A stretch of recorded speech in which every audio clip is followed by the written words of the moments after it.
नमस्कार दोस्तों। आइए आज एक अध्याय के ऊपर चर्चा करते हैं।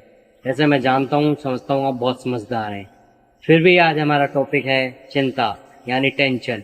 आप इस बारे में समझते हैं और जानते भी हैं, पर इस अध्याय में आज मैं चर्चा करना चाहूँगा आपके साथ। उससे पहले मैं आपको जन्माष्टमी की बहुत शुभकामनाएं देना ही चाहूँगा। आइए आगे बढ़ते हैं। इसमें मैं आपको पूरी बात खुल के समझाना चाहूँगा और कुछ ऐसी बातें जो मैं आपको समझाना चाहूँगा जिसको जीवन में उतार कर आप चिंता मुक्त हो सकते हैं। चिंता एक ऐसी चीज़ है जो आदमी को चिता तक ले जाती है। आइए तय शुरू करते हैं। दोस्तों, आप कितना भी बुद्धिमान हो, यदि आप चिंता करने लगते हैं तो वह बुद्धि आपकी गायब हो जाती है। चिंता, टेंशन छोटा सा शब्द है, लेकिन इसका परिणाम इतने भयानक है कि आप सोच नहीं सकते। छोटी सी टेंशन हमें आत्महत्या तक पहुंचा देती है। एक चिंता जो हमें छोटी सी लगती है, वह चिंता करते करते हमें चिता तक पहुंचा देती है। अक्सर आज के समय में देखा गया है कि बच्चे हों या बुजुर्ग सब टेंशन पाले रखते हैं। सभी इंसान को चिंता सता रही है। विद्यार्थी को परीक्षा की चिंता, बेरोजगार को नौकरी की चिंता, जिसे रोजगार है उसे छटनी की चिंता, बिजनेसमैन को नुकसान की चिंता और उद्योगपति को हड़ताल की चिंता। जिसे देखो चिंता में डूबा हुआ रहता है। दोस्तों, यदि आप किसी भी समस्या का चिंता करोगे तो वह समस्या जैसे की तैसी रहेगी और आपकी कई समस्याएं उत्पन्न हो जाएगी। क्योंकि जब आप चिंता करना आप शुरू कर देते हो तो अनेक समस्याएं आप खुद ही उत्पन्न कर लोगे। चिंता मत करो, चिंतन करो। आपने अपना ध्यान समस्या पर नहीं बल्कि समस्या के समाधान पर लगाओ। दुनिया में ऐसा कोई भी समस्या नहीं है जिसका समाधान नहीं है। जो भी समस्या आती है अपना समाधान लेकर ही आती है। दोस्तों, जबकि चिंता जिंदा मनुष्य को जलाती है, बार बार जलाती है, तब तक जलाती है जब तक वह व्यक्ति चिता पर नहीं पहुंच जाए। इसलिए कभी भी चिंता ना करें कि चिंतन करें।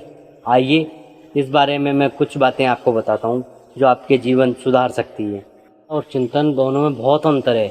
चिंता में से बिंदु हटा दो तो वह चिता बन जाती है।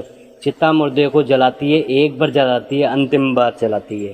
दोस्तों, जो पास में उसे संतुष्ट हो, क्योंकि श्री कृष्ण कहते हैं तेरे पास जो है उसका कद्र कर।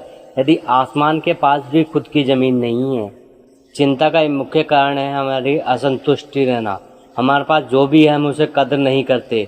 जो दूसरों के पास उससे देखते रहते हैं, उसे प्राप्त करने के लिए चिंता करते रहते हैं।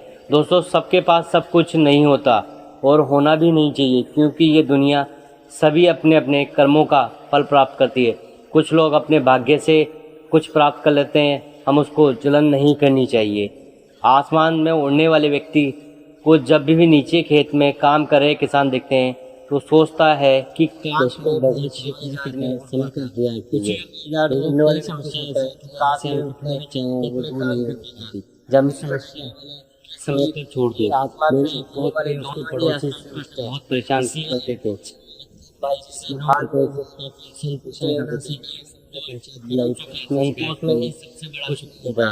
मेरा सुझाव लिया, इसे आप समय पर छोड़ दो। लगभग 2 साल बाद तीनों भाइयों का आपस में झगड़ा हो गया और उस घर बेचकर जाना पड़ा। समस्या अपने आप सुलझ गई। दोस्तों, ओवर थिंकिंग नहीं करें। चिंता का ये बहुत बड़ा कारण है। ज़्यादा सोचने वाला और थिंकिंग हमारे मस्तिष्क को खराब कर देता है। हमें उस समस्या के बारे में सोचते रहते हैं जो समस्या कभी आएगी नहीं। हमें अपना अतीत के बारे में सोचते रहते हैं, अतीत बीत गया। और थिंकिंग की समस्या महिलाओं को ज़्यादा पाई जाती है, जो हमेशा बीती हुई बातों को बार बार में सोचती रहती है और चिंता करती रहती है। शादी के बाद अब बात हो गई, ये बात नहीं होनी चाहिए थी, ससुराल में ऐसा हो गया, नहीं होना चाहिए इत्यादि। इसलिए कहा गया है जो बीत गया सो बीत गया, रात गई बात गई। कभी भी बीती हुई बातों के बारे में चिंता नहीं करनी चाहिए, क्योंकि वह कभी वापस नहीं आती। और थिंकिंग करने में सिर्फ अपने मस्तिष्क को फालतू काम में उलझाना रखना होता है, इससे दूर रहें। दोस्तों, मन को शांत रखिए। अब आप पूछेंगे मन शांत कैसे रखें? इसमें बहुत से उपाय बताए गए मन शांत रखें। दोस्तों, कहा गया है मन को की हार हार में है, मन की जीत में जीत है। कभी अपने मन को अशांत नहीं होने देना, क्योंकि मन हमारे दिमाग का कनेक्शन होता है।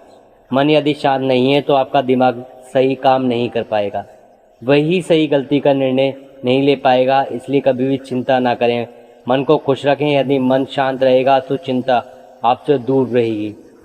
दोस्तों, एक बात मैं कहना चाहूँगा आपसे, स्पीड ब्रेकर कितना भी बड़ा हो, गति धीमी करने से झटका नहीं लगता। उसी तरह मुसीबत कितनी भी बड़ी हो, शांत विचार करने पर जीवन में झटका नहीं लगता। दोस्तों, ईश्वर पर विश्वास रखें। अगर आप ईश्वर पर विश्वास करते हैं तो उन पर भरोसा जरूर रखें। यदि वह आपको समस्या दे रहे हैं तो उसका समाधान भी आपको आपके आसपास ही मिलेगा। दोस्तों, अक्सर कहा गया है ईश्वर उस व्यक्ति को समस्या देते हैं जो समाधान करने लायक होता है।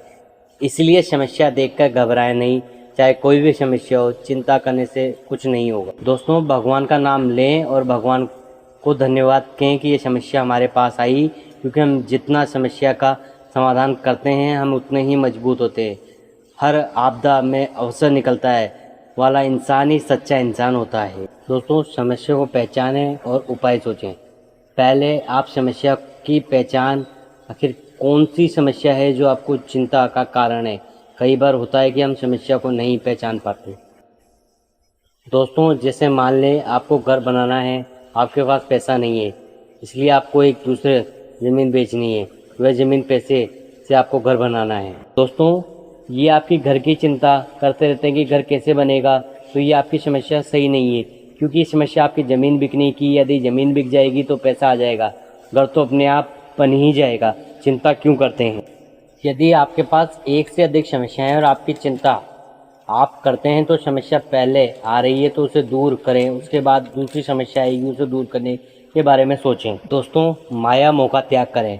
अक्सर देखा गया कई बुजुर्ग के पास चिंता की लाइन लगी रहती है। मेरे बेटे को अच्छा मकान नहीं है, मेरे पोते को नौकरी नहीं है, लगी मेरी पोती की शादी नहीं, वो न जाने किस किस बार की चिंता लगी रहती है। दोस्तों, बुजुर्ग यदि अपनी चिंता दूर करना चाहते हैं तो वह अपनी मोह माया का त्याग कर दें। अंतिम समय में वे चाह कर भी कुछ नहीं कर सकते। ना पोते की नौकरी दिलवा सकते हैं और ना ही बेटे को घर बनवा सकते हैं। फिर चिंता किस बात की, जब हम अपनी सारी उम्र बच्चे या अपने परिवार के जो चाहे कर पाए हम संतुष्ट नहीं हुए। अब हम उनके लिए क्या कर सकते हैं? हम करने से कितना काम आएगा? यदि बच्चे समझदार हैं तो वे खुद अच्छे से अच्छा कर लेंगे। यदि वे ना समझ हैं तो वह हम कितना भी उन्हें कर दें वो नहीं समझ पाएंगे, ना संभल पाएंगे। इसलिए माया मोह का त्याग कर कर रामायण का पाठ करें, गीता पुस्तक पढ़ें, भजन कीर्तन अपना मन लगाएं। यदि आपका इन कर्मों में मन नहीं लगता तो किसी एनजीओ में जाकर सेवा करें, गरीबों का दुख बांटने का प्रयास करें। भविष्य की चिंता न करें। चिंता का एक मुख्य कारण है भविष्य के बारे में सोचना। हम अक्सर कहते हैं कि भविष्य में किसने देखा है, लेकिन बार बार हम भविष्य की चिंता करते रहते हैं। चाहे विद्यार्थी हो या फिर नौकरी करने वाला अधिकारी, व्यापारी हो या उद्योगपति, सब लोग भविष्य की चिंता करते रहते हैं। भविष्य अनिश्चित होता है और अनिश्चित के बारे में कोई चिंता नहीं की जा सकती। कई बार हमें डर के मारे मर जाते हैं, क्योंकि समस्या में उतना नहीं मारती जितना हम उसका डर मार देता है।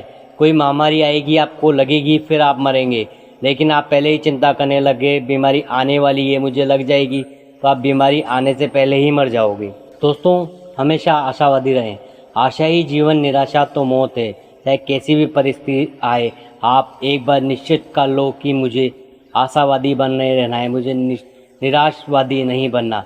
यदि आप आशावादी रहोगे तो चिंता आपसे दूर रहेगी। जब भी आप निराशवादी बनोगे, चिंता आपको घेर लेगी। तो एक कहानी आपने जरूर सुनी होगी। एक बार एक राजा ने दो व्यक्ति को मृत्यु दंड दिया। दोनों व्यक्ति में एक आशावादी था और दूसरा निराशावादी। राजा ने दोनों से ही उनकी आखिरी इच्छा पूछी। निराशावादी व्यक्ति ने कहा, अब तो मुझे मारना ही है, अब मेरी कोई इच्छा नहीं है, आप मुझे जल्दी से जल्दी मौत दे दो, मेरी कोई इच्छा नहीं है। राजा ने फिर आशावादी व्यक्ति से उसकी आखिरी इच्छा पूछी। आशावादी व्यक्ति ने कहा कि महाराज, यदि आप मुझे 1 साल बाद फांसी दो तो मैं 1 साल में आपके सबसे प्यारे घोड़े को हवा में उड़ा सिखा सकता हूँ। राजा बोले, सही में मेरा घोड़ा उड़ सकता है? उस व्यक्ति ने कहा, हाँ जरूर उड़ सकता है। राजा मान गए। निराशवादी व्यक्ति ने आशावादी व्यक्ति से बोला, तुमने अपनी फांसी टालने के लिए राजा घोड़े उड़ाने वाली बात बताई, घोड़ा कभी आसमान में उड़ नहीं सकता। व्यक्ति ने बोला, 1 साल में कुछ भी हो सकता है, जैसे क्या पता राजा मर जाए, ये भी हो सकता है कि घोड़ा मर जाए, क्या पता 1 साल में मैं मर जाऊं, सब अंत में क्या पता राजा का मूड बदल जाए, मुझे माफ़ कर दे। इस प्रकार मैं तो बच गया ना, इसलिए हमेशा आशावादी बने रहें। दोस्तों जितना ज़्यादा बोलेंगे उतना ही चिंता करोगे, क्योंकि सभी समस्या का जड़ ज़्यादा बोलना है। आजकल आपने देखा होगा किसी फिल्म स्टार, किसी नेता किसी के बारे में कुछ गलत बोल दिया, के विरोध में बोला, उसके कोर्ट में मानहानि का दावा कर दिया। बोलने वाला चिंता में आ गया, इसलिए जितना हो सके कम बोलना चाहिए। जहाँ आवश्यक हो, जितना आवश्यक हो उतना ही बोले। आज के समय किसी की बहस करने का प्रयास ना करें, क्योंकि यदि आप बहस में जीत भी जाओगे तो अगले वाले से आपका मनमुटाव या दुश्मनी हो जाएगी, जो आपकी चिंता का कारण बन सकती है। दोस्तों अक्सर आप जैन मुनि आश्रम में जाकर देखना, जैन धर्मात्मा मुंह पर सफ़ेद पट्टी बांध कर रखते हैं। उनका कहना है जीव अपने बस में कर ली तो कम बोल लिया तो सारी समस्याएं दुनिया की ख़त्म हो जाएगी। ये आपके लिए बहुत फ़ायदेमंद है। दोस्तों मैं अपनी वाणी को विराम देना चाहूँगा। उससे पहले मैं आपसे कहना चाहूँगा, चिंता करना छोड़ दीजिए। चिंता आपको चिता तक पहुंचा सकती है। आपसे रिक्वेस्ट है कि चिंता छोड़िए, समस्या का समाधान खोजने की कोशिश कीजिए। नमस्कार, कल पुनः आपसे मिलते हैं एक नए अध्याय के साथ। जय श्री कृष्णा, जय श्री श्याम।